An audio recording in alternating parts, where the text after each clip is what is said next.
नमस्कार दोस्तों, प्रभात exam YouTube channel पर आपका स्वागत है। मैं निपुण आलम बैन और आपके साथ अंतर्राष्ट्रीय संबंध पर चर्चा करूंगा।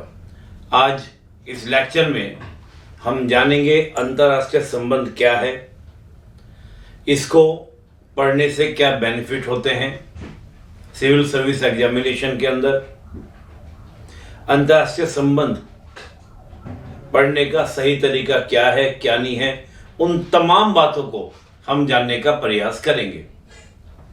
अंतर्राष्ट्रीय संबंध सिविल सेवा के अंदर, जैसे हम जानते हैं कि सिविल सेवा 3 स्तरीय परीक्षा होती है, तो इसमें जो सेकंड स्टेज जिसको मुख्य परीक्षा बोलते हैं उसका एक विषय होता है।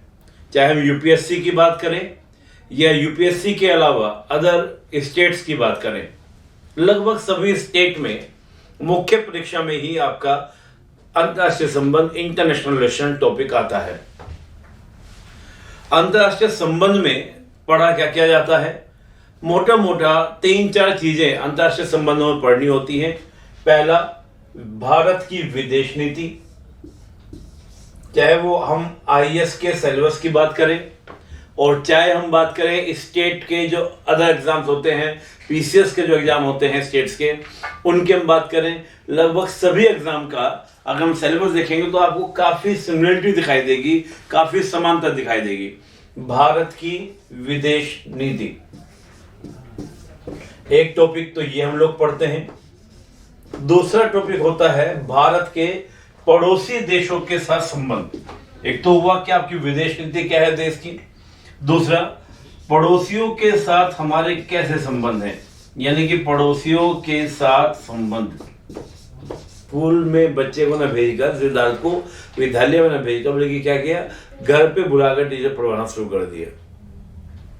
और सिद्धार्थ जब पहली बार गए समाज में, दुनिया को देखने निकले, तो उनको उसमें ही इतना दुख हुआ कि उन्होंने वैराग उत्पन्न हो गया, सब छोड़े संन्यास ले लिए। तो यही बात मैं कह रहा हूं कि हम स्कूल में इसलिए जाते हैं, स्कूल में केवल पढ़ने के लिए नहीं जाते हैं, पढ़ाई तो घर भी हो सकती है। आकर स्कूल में सोसाइटी से जुड़ने जाते हैं, समाज से जुड़ने जाते हैं, कुछ हम उनसे सीखते हैं, कुछ हम उनको सिखाते हैं। समाज आपस में अंतर क्रिया करते हैं, लोग आपस में अंतर क्रिया करते हैं, हम एक दूसरे को देखा देखी करके सीखते हैं। हाँ या ना? कोई बच्चा अगर गांव से पहली बार आए और दिल्ली जैसे शहर में आ जाए, तो उसको दिल्ली में आने के बाद दिल्ली में कुछ जगह तो ऐसे उसको ये यकीन ही नहीं होगा कि ऐसी भी दुनिया होती है, ऐसे भी लोग होते हैं, ऐसी भी जगह होती है। यकीन होगा? नहीं होगा, बिल्कुल यकीन नहीं होगा। उसको पता है कहां पर आ गया, कहां नहीं आ गया, ये तो होता ही होता है। तो अंतर्राष्ट्रीय संबंध केवल आवश्यकता के लिए नहीं, विकास के लिए जरूरी है। कुछ देश हमसे सीखते हैं, कुछ हम देशों को सिखाते हैं। भाई किसी देश के अंदर कोई चीज अच्छी है तो वो देश हमको सिखाता है, हमारे यहाँ कोई चीज अच्छी है तो हम उस देश को सिखाते हैं। ये समाज आपस में क्या करते हैं, अंतर क्रिया करते हैं। ठीक है दोस्तों, तो अंतर्राष्ट्रीय संबंध आवश्यक भी है, विकास के लिए भी जरूरी है, और सिंपल कहें, 2 या 2 से अधिक देशों के बीच में बनने वाला राजनीतिक, आर्थिक, सामाजिक, सांस्कृतिक, सैनिक, सामरिक तमाम तरह के जो संबंध होते हैं उन्हीं को अंतर्राष्ट्रीय संबंध कहते हैं। और यहाँ केवल देश की बात नहीं, संगठनों के साथ भी, क्योंकि कई संगठन ऐसे हैं जो देशों से भी महत्वपूर्ण हो गए, जैसे ईयू, यूरोपीय यूनियन, आसियान, ये सब वही देश हैं जो और देशों के साथ देश मुकाबले बल्कि संगठनों से अच्छे संबंध बना के इसमें ठीक रहता है, व्यवस्था रहती है। ठीक है दोस्तों, तो ये था अंतर्राष्ट्रीय संबंध का, हमने एक छोटा परिचय लिया। करें और कितने हुआ? हो क्या हो गया सर? कितना हुआ तो? आधा घंटा हुआ, कम हुआ? आधे घंटे से ज्यादा ही ऊपर है।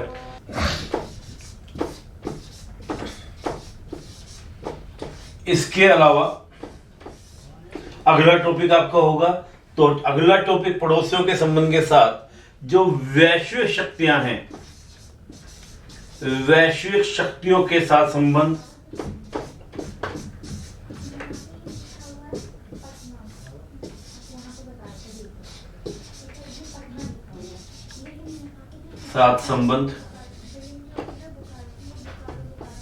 और इसके अलावा इन 3 टॉपिक के अलावा अंतरराष्ट्रीय जो आपके संगठन होते हैं,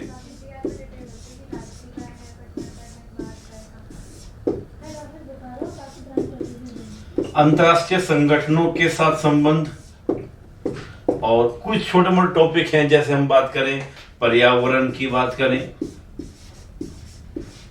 इसके अलावा आतंकवाद की बात करें, इसके अलावा हम लोग बात करें किसकी, डायस्पोरा की बात करें। इस तरह के प्रश्न भी अंतरराष्ट्रीय संबंध में पूछे जाते हैं। पहले बात करें भारत की विदेश नीति, फॉरेन पॉलिसी ऑफ इंडिया। इसमें कैसे प्रश्न बनते हैं और क्या पढ़ना होता है कि भाई विदेश नीति क्या है। पहले तो बात करते हैं कि फॉरेन पॉलिसी क्या है, what is the foreign policy. विदेश नीति क्या है, विदेश नीति का निर्माण कैसे होता है, क्लियर। फिर भारत की विदेश नीति क्या है, कि इंडिया की फॉरेन पॉलिसी क्या है, इंडिया की फॉरेन पॉलिसी पहले क्या थी, वर्तमान में क्या है, चेंज कब कब आया, वो सिर्फ देखने की बातें होती हैं। हमारी जो फॉरेन पॉलिसी है उसके मुख्य सिद्धांत क्या हैं, मेन प्रिंसिपल्स क्या हैं, उसके बारे में बात करेंगे। फॉरेन पॉलिसी के ऑब्जेक्टिव क्या हैं, वो हम लोग सब पढ़ना होता है। तो ये फॉरेन पॉलिसी का हम देखते हैं तो भारत की विदेश नीति, इसकी सफलता असफलता, ये सब चीजें हमको इसके अंदर पढ़नी होती है दोस्तों। दूसरा, पड़ोसियों के साथ संबंध कैसे हैं, पड़ोसियों के साथ संबंध, कुछ खट्टे कुछ मीठे। जैसे भूटान के साथ संबंध आपके क्या है, मीठे मधुर संबंध है। तो वहीं पाकिस्तान के साथ क्या है आपके, कटु संबंध है, अच्छे संबंध नहीं है। तो आपको वो सारे संबंध पड़ोसियों के साथ, जितने आपके पड़ोसी हैं, भूटान हो, नेपाल हो, पाकिस्तान हो, अफगानिस्तान हो, श्रीलंका हो, मालदीव हो, चाइना हो, बांग्लादेश हो, इन सारे कंट्रीज को आपको क्या करना है, स्टडी करना होता है। और बहुत पुराना नहीं, बात करेंगे भाई आजादी के बाद का पहला तो ब्रिटिश था, तो ब्रिटिश इंडिया के साथ संबंध थे। लेकिन रियल में जो हमको फ्रीडम मिली है, फ्रीडम के बाद ही हमारे रिलेशन माने जाएंगे, क्योंकि इससे पहले तो जिस साथ ब्रिटिश रिलेशन बना रहे थे वो रिलेशन हुआ करते थे। अब तो ब्रिटिश के बाद यानी कि जो वर्तमान इंडिया है हम उसकी बात करेंगे, यानी कि 47 के बाद से लेकर अब तक के संबंधों को हम स्टडी करते हैं। फिर बात है दोस्तों वैश्विक शक्तियों के बारे में बात करते हैं, यानी कि जो वर्ल्ड की ग्लोबल पावर्स हैं। अब अगर हम वर्ल्ड की बात करते हैं तो वर्ल्ड में लगभग दोस्तों आपके 205 कंट्री हैं, लगभग 205 कंट्री। अब 205 कंट्री के साथ अगर संबंधों को पढ़ेंगे तो आप समझ लीजिए कि पढ़ाई में केवल IR पढ़ते रह जाएंगे, बाकी कोई टॉपिक आप पढ़ ही नहीं पाएंगे। Get understand. अगर आपको IR पढ़ना है तो ऐसे देशों को पढ़ा जाता है, देखो कई देश तो ऐसे हैं जिनसे हमारा कोई रिलेशन ही नहीं है, बस हाय हेलो ही होती है।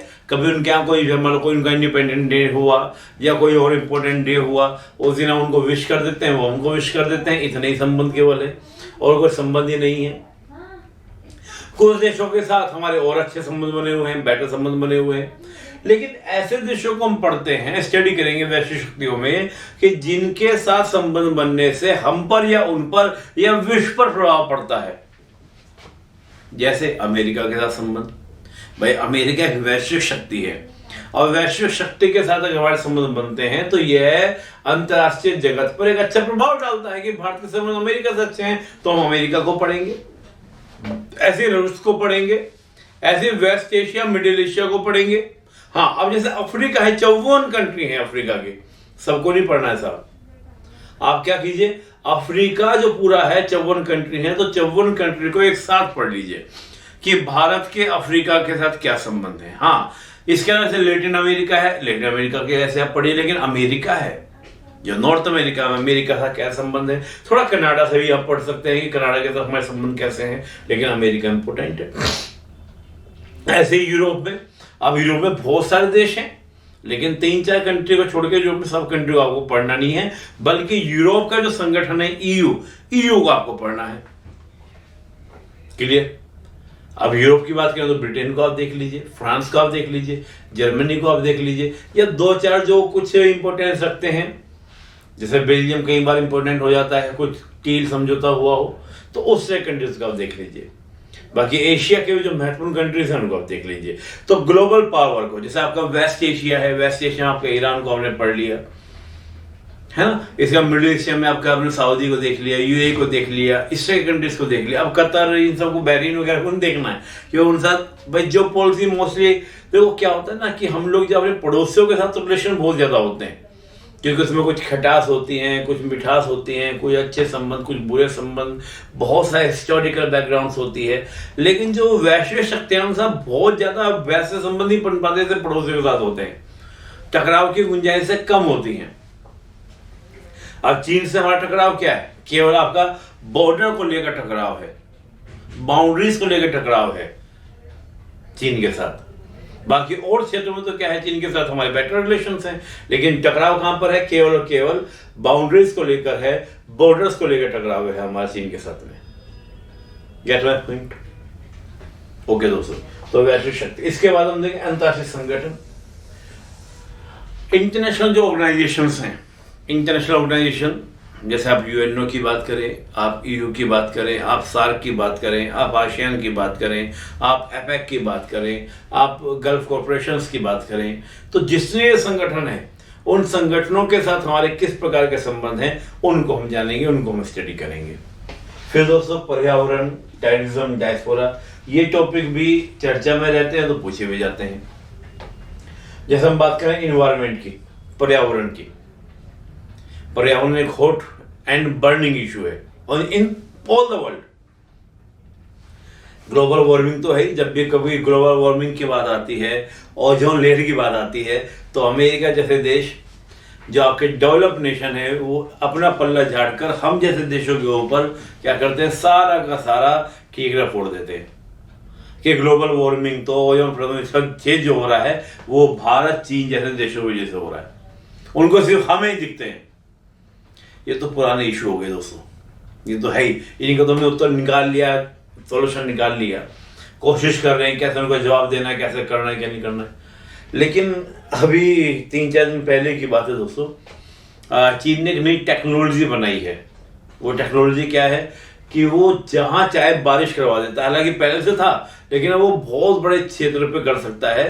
तो बात ये हो रही है कि फ्यूचर में चीन क्या करेगा, दूसरों के बादलों को, दूसरों के बारिश के पानी को चुरा लेगा, यानी कि बारिश को चुरा लेगा।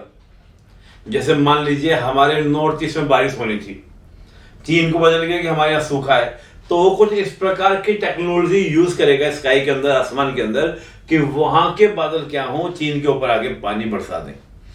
हमारा जो नॉर्थ ईस्ट हो क्या हो जाएगा, सूखा रह जाएगा, पानी कहां बरसेगा, चीन के आंगन में बरसेगा, और हमारा आंगना क्या रह जाएगा, सूखा रह जाएगा दोस्तों। तो फ्यूचर में अंतर्राष्ट्रीय संबंधों में ये भी बात आएगी कि चीन ने हमारी बारिश चोरी कर ली। फिर अभी तक तो यूएनओ जैसे कोई इस तरह का संगठन नहीं जो इस तरह के वेदर संबंधित मामलों को देखे। फ्यूचर में हो सकता है कि एक नया आपको संगठन दिखाई दे जहां पर देश ये शिकायतें करेंगे कि उसने हमारे बारिश को चुरा लिया, उसने हमारी ऑक्सीजन को चुरा लिया, जो एयर आ रही थी वो उसको चुरा लिया। ये सब इश्यूज भी हो सकते हैं फ्यूचर में। तो ये पर्यावरण संबंधी मामले। फिर दोस्तों आपका टेररिज्म, आतंकवाद हमेशा बर्निंग इशू रहा है, जानते ही हैं, चाहे वो पाकिस्तान प्रायोजित आतंकवाद हो या वैश्विक स्तर पर आतंकवाद की बात करें, ISIS की बात करें, किसी की बात करें, तो हमेशा आतंकवाद क्या रहा है, बर्निंग इशू रहा है। इसको भी हम लोग स्टडी करेंगे। क्लियर दोस्तों? ISIS है आपका, सारे जो भी संगठन है क्या उनकी योजना क्या होती है, वो ऐसा करते क्यों हैं, इनको फंड्स कहाँ से मिलते हैं, आतंकवाद को कंट्रोल कैसे किया जा सकता है, अंतर्राष्ट्रीय संगठन या अंतर्राष्ट्रीय जगत की पूरा अगर अंतर्राष्ट्रीय समुदाय की बात करें, इंटरनेशनल कम्युनिटी की बात करें, तो वो कितना इसमें योगदान दे सकती है, उन सबको हम लोग स्टडी करेंगे। फिर अगला टॉपिक दोस्तों आपका डायस्पोरा। डायस्पोरा बहुत महत्वपूर्ण है, बहुत इंपॉर्टेंट है। क्यों इंपॉर्टेंट है दोस्तों, ये सोचने वाली बात है। डायस्पोरा किसे कहते हैं पहले ये जान ले, फिर इसको मैं बताऊं। फिर ये बात हो सकता है कि डायस्पोरा ही ना पता होगी, what is the meaning of diaspora. प्रवासी भारतीय, प्रवासी भारतीय यानी कि वो भारतीय, वो इंडियन जो है तो इंडिया का, लेकिन रह कहां पर रहा है, विदेशों में रहा है, उसको हम लोग क्या बोलते हैं, डायस्पोरा बोलते हैं, प्रवासी भारतीय। क्लियर दोस्त? प्रवासी भारतीय यानी कि वो जो है इंडिया का लेकिन रह कहां रहा है, विदेशों में रहा है। दुनिया का दोस्तों सबसे बड़ा डायस्पोरा इंडियन डायस्पोरा है।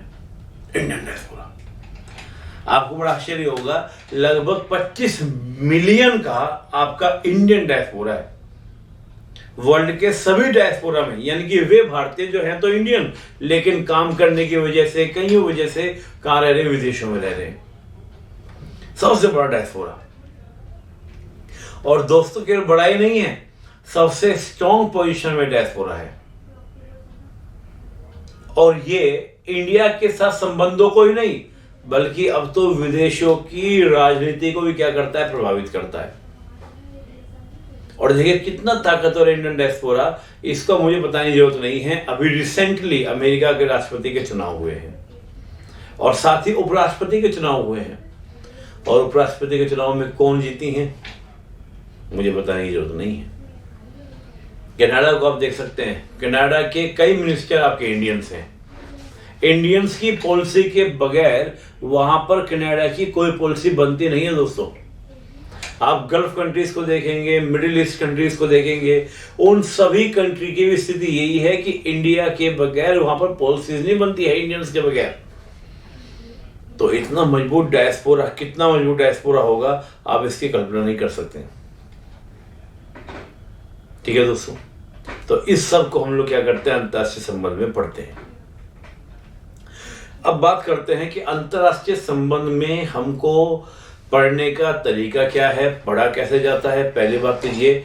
और दूसरा, अंतर्राष्ट्रीय संबंध का सिलेबस मैंने आपको बताया, पढ़ने का तरीका क्या होता है, इसमें पढ़ना क्या होता है, कैसे नहीं पढ़ना होता। देखिए वैसे तो पुस्तकें हैं अंतर्राष्ट्रीय संबंधों की भी, लेकिन ये टॉपिक एक ऐसा टॉपिक है जो बहुत ही डायनामिक टॉपिक है, बहुत डायनामिक। मतलब डेली वाइज डेली क्या होता है, बदलता रहता है। आज कुछ है, कल कुछ है, परसों कुछ है, चीजें बदलती रहती हैं। जो कल किसी और का था, जो हमारा हो गया, और जो आज हमारा है वो कल किसी और का हो सकता है। जैसे अमेरिका, पहले अमेरिका पाकिस्तान करता था, लेकिन आज वही अमेरिका इंडिया करता है। तो अब इस बात की भी गारंटी नहीं कल को अमेरिका हमारा ही रहेगा, कल को अमेरिका बदल भी सकता है, किसी और को भी हो सकता है। तो समय बदलता है, लोग बदल जाते हैं, ये भी कह सकते हैं। चलिए, तो कुल मिला के बात यह है कि अंतर्राष्ट्रीय संबंध जो है एक डायनामिक सब्जेक्ट है, एक डायनामिक टॉपिक है, डेली बदल रहा है, डेली परिवर्तित हो रहा है। तो ऐसे में अगर हम ऐसे की बात करें तो ऐसे में क्या होगा, आपको ऐसी चीजें पढ़नी होंगी, कुछ ऐसा कंटेंट पढ़ना होगा जो करंट से जुड़ा हो, डेली अपडेटेड हो। बुक्स होंगी, बुक्स क्या करेंगे, आपका बेस तैयार कर देंगे। लेकिन आईआर बगैर करंट के बनता ही नहीं है। हाँ, बेस तो बन जाएगा बुक से आपका, लेकिन आईआर आपको करंट साथ में लेके चलना पड़ता है।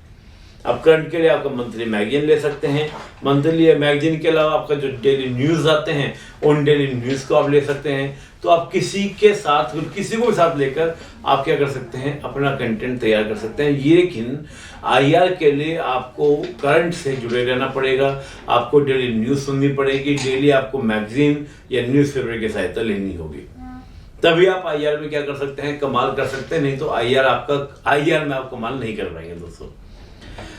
तो बुक्स के साथ साथ आपको कोई मैगजीन, कोई न्यूज़पेपर और साथ में कोई भी न्यूज़ चैनल को आपको फॉलो करना होगा। हाँ, न्यूज़ चैनल में दोस्तों आपको आज तक, एनडीटीवी, इस तरह के चैनल तो बिल्कुल यूज नहीं करने, प्राइवेट चैनल नहीं। गवर्नमेंट चैनल हो या इसके अलावा आपका राज्यसभा चैनल है, इसके अलावा आपका डीडी न्यूज़ चैनल है, ये आप देख सकते हैं। पीआईबी है, उसको आप देख सकते हैं। ये हमारी जो एक्सटर्नल जो मिनिस्ट्री है, उस मिनिस्ट्री से आप कॉपी कर सकते हैं, फॉलो कर सकते हैं, वहां से आप कंटेंट को पिक कर सकते हैं, उठा सकते हैं। ठीक है दोस्तों, ये चीज आप देखिए। या कुछ अच्छे चैनल्स हैं, उनको आप फॉलो कर सकते हैं, लेकिन लोकल और आपके प्राइवेट चैनल्स का बिल्कुल प्रयोग नहीं करेंगे, क्योंकि उनमें आपका आईआर की आपको इन्फॉर्मेशन नहीं मिलेगी, जानकारी नहीं मिलेगी। तो ये मैंने बात की दोस्तों। दूसरा, बुक्स के बारे में, तो बुक्स तो आपको हमारे पब्लिकेशंस की भी हैं, वो भी बुक्स आप ले सकते हैं, उनसे आप पढ़ सकते हैं। अब बात करें कि आईआर को इंटरेस्टिंग की बात अगर हम लोग करेंगे, इंटरेस्ट की आईआर की। देखिए दोस्तों, आप तो सिविल सर्विया के विद्यार्थी हैं, अभ्यर्थी हैं, और सिविल सेवा के अभ्यर्थी को तो परीक्षा के पॉइंट ऑफ व्यू से भी इसको क्या करना है, तैयार करना है, पढ़ना है। लेकिन केवल परीक्षक के पॉइंट ऑफ व्यू से ही आईआर इंटरेस्टिंग नहीं है। आईआर एक जनरल नागरिक के लिए, एक सामान्य मानविकी के लिए भी क्या है, बहुत ही रुचिकर सब्जेक्ट है। एक सामान्य मानविकी जो नागरिक है देश का, वो भी आईआर में इंटरेस्ट रखता है। वो भी जानना चाहता है कि पाकिस्तान से सर्जिकल स्ट्राइक हुआ था तो उसमें क्या हुआ, पाकिस्तान के लिए क्या किया गया, पाकिस्तान को मारा नहीं मारा, चीन के साथ क्या हो रहा है, सेनाएं पीछे हटी है या नहीं हटी है। एक सामान्य मानविकों को भी जानने की ये क्या होती है, एक भरपूर इच्छा रहती है। इस के लिए भरपूर इच्छा कि क्या हो रहा है क्या नहीं हो रहा है। क्लियर दोस्तों? तो ये आपको क्या है, हम बात कर रहे थे कि वो आईआर एक इंटरेस्टिंग वैसे भी हो जाता है, क्या है क्या नहीं, तो पढ़ाई के पॉइंट ऑफ व्यू से तो है ही, लेकिन वैसे भी आईआर क्या है, एक इंटरेस्टिंग टॉपिक है, एक इंटरेस्टिंग सब्जेक्ट है दोस्तों। अब ये तो मैंने एक सिलेबस की बात की और आईआर के रुचि की बात की। प्रश्न ये कि अंतर्राष्ट्रीय संबंध होता क्या है, what is the international relation, कि अंतर्राष्ट्रीय संबंध क्या होता है। अगर हम अंतर्राष्ट्रीय संबंधों की बात करें कि what is the international relation, तो दोस्तों मैं यही आपको कहूंगा अंतर्राष्ट्रीय संबंध के बारे में। अगर अंतर्राष्ट्रीय संबंधों को पढ़ना है तो मैं इतना कहूंगा कि आप ये सोच लीजिए कि किसी देश के साथ जैसे संबंध होता है, ठीक है ना, तो वैसे ही संबंध हमारा भी होता है।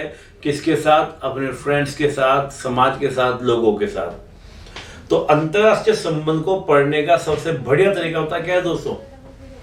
सबसे शानदार तरीका है, अपने आप को भारत मान लीजिए और जो भी आपके दोस्त वगैरह सब हैं उन सबको आप अलग अलग देश का नाम दे लीजिए। मन ही मन में बताना नहीं कि तुम पाकिस्तान, तुम चीन, तुम भूटान, तुम नेपाल और तुम अब अफगानिस्तान, ये बोलना नहीं है, लेकिन आपको अपने मन के अंदर सोच लेना है।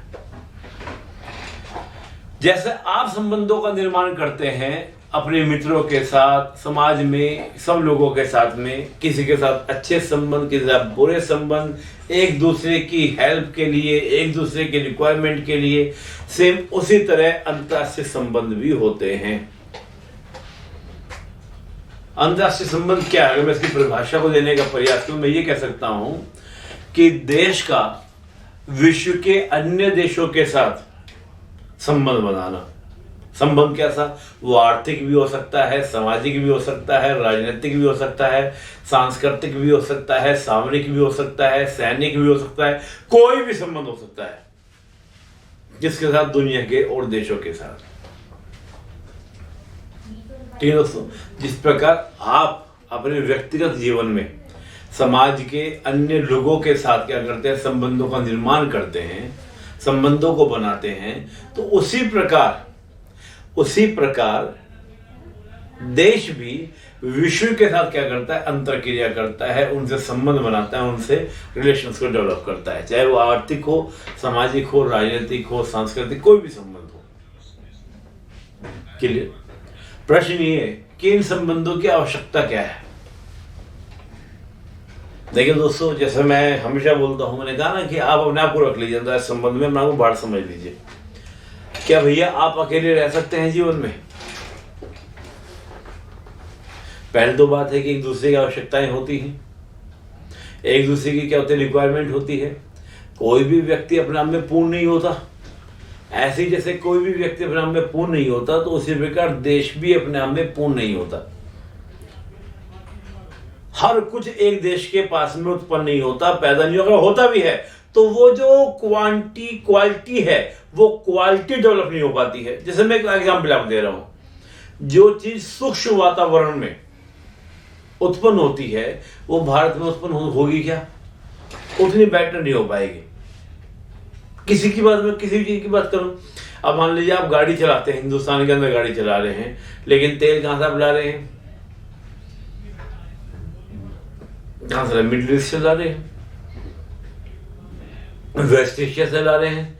आपके यहाँ तो तेल नहीं होता, होता भी है, थोड़ा ही होता है, तो इतना नहीं कि आपकी गाड़ियों की पूर्ति कर देगा, आपके कारों की, आपके बाइक्स की, आपके ट्रकों की, आपके ट्रेन की पूर्ति कर देगा, नहीं करेगा। आप बाहर से लाते हैं खरीद कर। क्योंकि उन्हीं के यहाँ पर वो तेल है।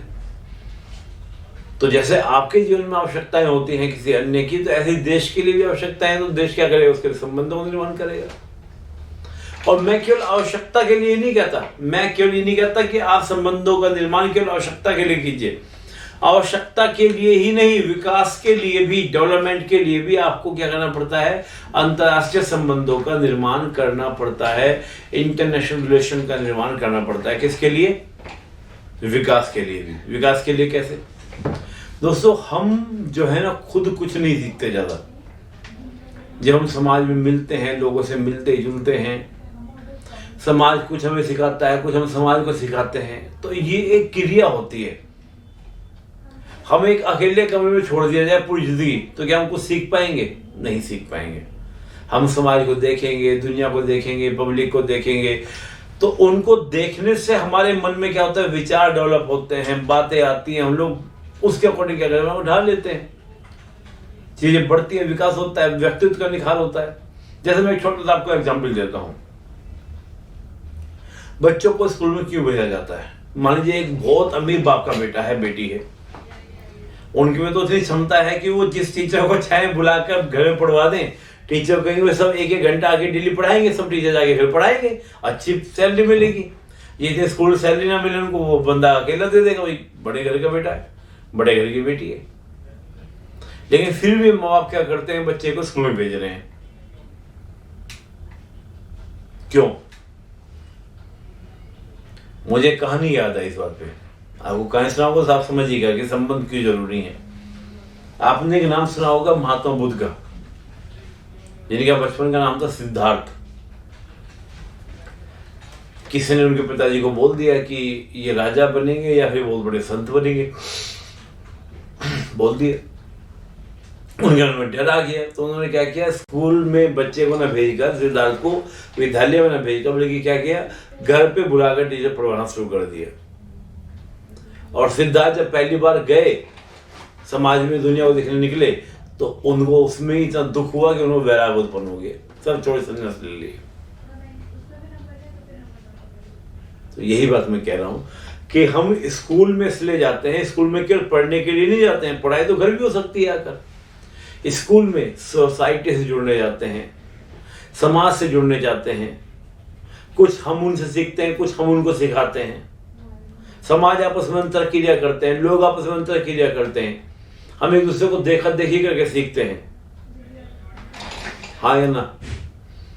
कोई बच्चा अगर गांव से पहली बार आए और दिल्ली जैसे शहर में आ जाए, तो उसको दिल्ली में आने के बाद दिल्ली में कुछ जगह तो ऐसे उसको ये यकीन ही नहीं होगा कि ऐसी भी दुनिया होती है, ऐसे भी लोग होते हैं, ऐसी भी जगह होती है। यकीन होगा? नहीं होगा, बिल्कुल यकीन नहीं होगा। उसके बाद पता नहीं कहां पर आ गया, कहानी आ गया, ये तो होता ही होता है। तो अंतर्राष्ट्रीय संबंध केवल आवश्यकता के लिए नहीं, विकास के लिए जरूरी है। कुछ देश हमसे सीखते हैं, कुछ हम देशों को सिखाते हैं। भाई किसी देश के अंदर कोई चीज अच्छी है तो वो देश हमको सिखाता है, हमारे यहाँ कोई चीज अच्छी है तो हम उस देश को सिखाते हैं। ये समाज आपस में क्या करते हैं? अंतर क्रिया करते हैं। ठीक है दोस्तों, तो अंतर्राष्ट्रीय संबंध आवश्यक भी है, विकास के लिए भी जरूरी है। और सिंपल कहें, दो या दो से अधिक देशों के बीच में बनने वाला राजनीतिक, आर्थिक, सामाजिक, सांस्कृतिक, सैनिक, सामरिक तमाम तरह के जो संबंध होते हैं उन्हीं को हम अंतर्राष्ट्रीय संबंध कहते हैं। और यहाँ केवल देश की बात नहीं, संगठनों के साथ भी, क्योंकि कई संगठन ऐसे हैं जो देशों से भी महत्वपूर्ण हो गए, जैसे EU, यूरोपीय यूनियन, आसियान। ये सब वही देश हैं जो और देशों के साथ, देश मुकाबले बल्कि संगठनों से अच्छे संबंध बना के इसमें ठीक रहता है, व्यवस्था रहती है। ठीक है दोस्तों, तो ये था अंतर्राष्ट्रीय संबंध का, हमने एक छोटा परिचय लिया। आपको ये सेट पढ़ने में मदद कर रहा है तो हमें जरूर बताएं कमेंट में कमेंट करके। अगले सेट में हम फिर मिलेंगे नए सवालों के साथ। तब तक हमारा करिए इंतजार और अभी दीजिए अनुमति। नमस्कार।